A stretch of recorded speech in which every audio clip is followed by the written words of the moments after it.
Hello and welcome to another episode in the Smaulgld series of What is Money? Now we have covered gold and we have determined that gold meets all the properties of money except that it is generally not used today as money, but that does not take away from its characteristics as perfectly suitable and perhaps the best form of money. Today we're going to look at cognac. Now cognac is a type of brandy. It's a distilled spirit.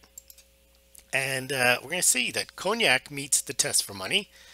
Brandies, whiskeys, wine, beer, could they meet the test of money? Well, we'll see. What about other commodities, drugs and consumables? Could they be money? And if they can be used as money, how come they're not? All right, let's take a look here. Now, cognac is money. Now, it would seem that you have distilled spirits like cognac, which is a specific type of brandy. Whiskey, vodka, and other liquors could be used as money and currencies. So let's look at cognac and put it to the test that gold passes with flying colors. So that test generally asks, is it durable, divisible, portable, fungible, store of value, and is it a unit of account? I add two further questions to my test. Does the putative money have intrinsic value, and is it have some type of relative scarcity, which might give it intrinsic value, but it might not. You have to have both of them at the same time. Something could be scarce but have no value whatsoever. Okay, so durable. Cognac and other spirits like whiskey, they have extremely long shelf lives, far longer than beer or wine. Wine and beer spoil. Cognac and other spirits do not spoil once they've been distilled and bottled. Now, while cognac is durable in the sense that it lasts, it's not durable in the way gold is once it's put to use, i.e. consumed. You drink a bottle of cognac, it's gone. You cannot recycle that bottle. Gold, on the other hand, can be used and reused an infinite number of times. So while cognac is durable in the sense that it can last a long time, once it's used, it is gone. Divisible.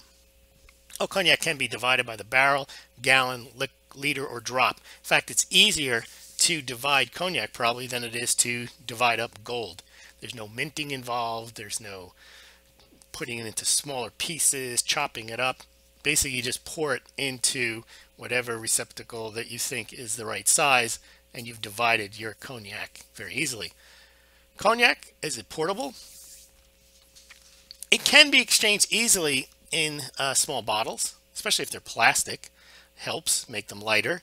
And at some point, the smaller size, though, the larger the premium you're going to pay. So if you bought a liter bottle, it's going to cost less per ounce than if you bought a small, those little shot size, 50 milliliter sizes. But that's no different than when you mint gold coins. The smaller ones have a higher premium because there's a mintage charge than when you buy an ounce of gold, say. Now, portable in the sense that you don't need to lug around a lot of cognac to have a decent amount of value in your pocket. So those little small bottles, those 1.6 ounce bottles of cognac, they're worth about $4 or $5. Now, if you were to compare that to beer, $4 or $5 worth of beer, you're going to have a pretty tall can of beer, and that'd probably only be worth about $3. If you had a small wallet or purse, you can carry around $40 worth of cognac, 10 small bottles.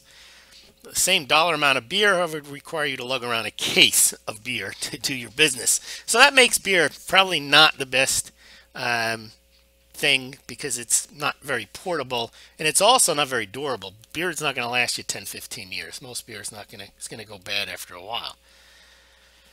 And this portability was one of the reasons that they first started distilling liquors, is because they realized they could ship greater amounts in value in distilled wine, which is what brandy is, and cognac, and as they could if they had to ship regular wine, which has, let's say, far less alcohol than the cognac, because the cognac's been distilled and it's 80% alcohol versus wines, which are about 12 to 15%. So you can get a lot more cognac in a barrel on a dollar basis than you can wine. So it's clearly a much more portable when it's in spirit form than it was when it was in wine form. Now, fungible, gold is gold, and no matter which ounce of gold you have, it's an ounce of gold. Or if you split that ounce of gold into a half an ounce of gold, it's a half an ounce of gold. Cognac is similar in that if you have a gallon of cognac, you can divide that cognac, and the first ounce is no different than the third ounce or the fifth ounce. But cognac is only fungible within its own brand or designation. So cognac is an aged product. So a cognac can be aged 2 years, 4 years, 10 years, 100 years. And within those designations, they could be similar, but then they also differ by brand. So one cognac maker's 2-year-old cognac may be better than another maker's 2-year-old cognac. Similarly, someone's 100-year cognac can be better than another's 100-year cognac. So you do have issues of fungibility. You can solve that by separating them into designations and brands, but that gets a little clumsy because now you have to say, well, a Hennessy VSOP aged 4 years is worth this, but a Remy Martin VS is worth that. You could do it, but it's not as easy as gold is gold. So cognac is not cognac, and it gets even more complicated in that while cognac is a brandy, not all brandies are cognac, because cognac has to be made in a specific way in the cognac region, and it's subject to to standards that it has to meet in order to be called cognac. So that makes it rarer, but it also creates an issue in that it is not fungible with other cognacs. So as we can see, certain cognacs can cost $20 a bottle, and others can cost $3,000, $5,000, $10,000 a bottle. So they're clearly not fungible as cognac, but they are fungible once you get within a specific designation and a specific brand of that designation. Store value. Well, cognac has been a desired product since in all distilled spirits since they were created in about the 15th, 16th century in Holland. And as such, those bottles tend to hold their value. Supplies, we mentioned it for cognac, is limited. It has to be made in a certain way in a certain part of France. And it tends to hold its value subject to supply and demand. Just like sometimes the vagaries of taste push towards whiskey, and people don't drink cognac, and sometimes they drink cognac and then they stop drinking cognac and they drink vodka. So subject to that supply and demand, and also you can have droughts, which is more likely to impact or frost, more likely to impact brandy, because grapes tend to be a more fragile crop than making grain alcohols. Grain tends to be easier to come by than the specific type of grape you need to make brandy. So cognac will hold its value subject to the supply and demand, but you could have cases where people lose their taste for alcohol altogether for religious reasons, health reasons, like prohibition, and that could make the cognac less valuable over time and therefore would lose its store value, or such prohibitions may increase in value. But I would say over the past 600 years, there has been a steady demand for spirits, including cognac. So it meets the test of time as being a store of value. Unit of account? Well, you can divide. A unit of account means you can value the goods and services with that because it's divisible and fungible and countable. So you can count out 10 1-ounce bottles of cognac. You can trade them as such, and they could be valued the same as a 10-ounce container of cognac. Unlike 1 acre of land versus another acre of land, you cannot use land as a unit of account. It's not easy. Or a horse. You can't divide the horse up and say the front half is as good as the back half. Now, I also add intrinsic value to the test. Does somebody even want this? Now, cognac, whiskey, and spirits, they are highly coveted. As I mentioned, 500-600 years, they have been valued. And even if half or 3/4 of the population don't drink them, there's enough people who do, and that provides a demand for them.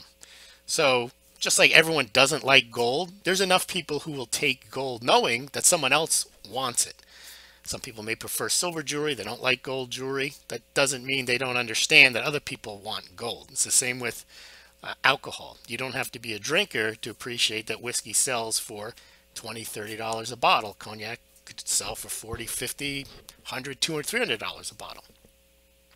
So remember when the Nazis invaded France, obviously everyone knows they confiscated the gold, but they also went for the wine cellars, the cognac cellars. So there is a commodity value for spirits. Also, relative scarcity is another one I like to add because, like, many people, again, may prefer beer or water to cognac, but those beverages are more easily obtained and therefore less valuable. The process of making cognac is painstaking. You got to have, the grapes have to grow. Mother Nature has to agree with you. Then you got to pick them. Then they have to make them into wine. Then it has to undergo in cognac a double distillation process. Then the distilled wines have to be blended by a cellar master, aged in oak barrels. The barrels have to be made. Then they have to bottle it. So there's a lot of work effort put into the making of cognac and other spirits like whiskey. And you have to have somebody who knows what they're doing. You need cooperation from Mother Nature, as we mentioned. So all these elements add to scarcity, and then add on top of the scarcity for cognac is that it has to be made in the cognac region of France, and that creates even more scarcity. So how does cognac, what's the report card on cognac? I'd give it a B. I mean, it could easily be used. It fits all the requirements. I mean, gold gets an A+.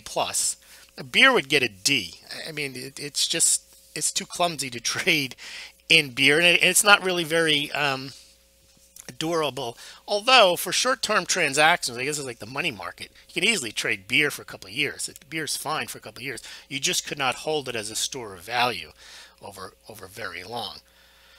So why aren't gold and cognac and other commodities used as money? Well, cognac isn't used as currency for some of the same reasons as gold. Well, one is that it's just not as good. It clearly has some deficiencies to it, but it's still pretty solid as a currency. Not many people use them because not many people use them, but there's a reason for that, because of legal tender laws. That's the main reason, is that basically in a society they give the value dollar by law, and that's what you use, that's what you have to use. Also, there's capital gains taxes on the sales of commodities like gold. That hinders the further use. Same with Bitcoin. And so you have to keep track of when you have a Bitcoin and you use it to buy something and you paid $100 for it, but when you use it, part of it was worth $1,000. Now you have a gain of $900, and you have to calculate what portion of the Bitcoin you used, and then you have to pay a capital gains tax on the gain on the portion that you sold. And you can see it starts to get, not only is it a nuisance that you're paying tax on something that you wouldn't pay if you use cash, but then you have to keep track of it.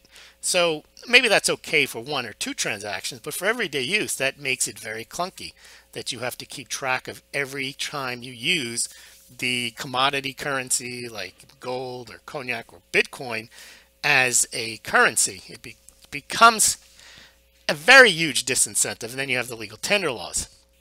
But, try this test with other items that might be used like as money, like cigarettes, marijuana. Now, marijuana is probably only valuable because it's half illegal. Because after all, it is a weed, and it probably can be produced in much more copious quantities than it is right now. And also, take away, if there were no legal restrictions, there wouldn't be a premium for people engaging in the bootlegging of it. Also, look at other legal and illegal drugs. I mean, capsules are probably more fungible than cognac and lighter than gold, although they may be less durable, but you can package them right. So, you could use legal and illegal drugs as money. I'm sure there's places where that happens. Shells, furs, oil, stamps, diamonds, and other items of value. So I think you can go through the test. You'll probably always come up that gold and silver meet the test the best, get the best report card, but still are not used as money. Put your thoughts below, or put them in the, go to the Smaulgld website and add them there. Thanks very much for listening.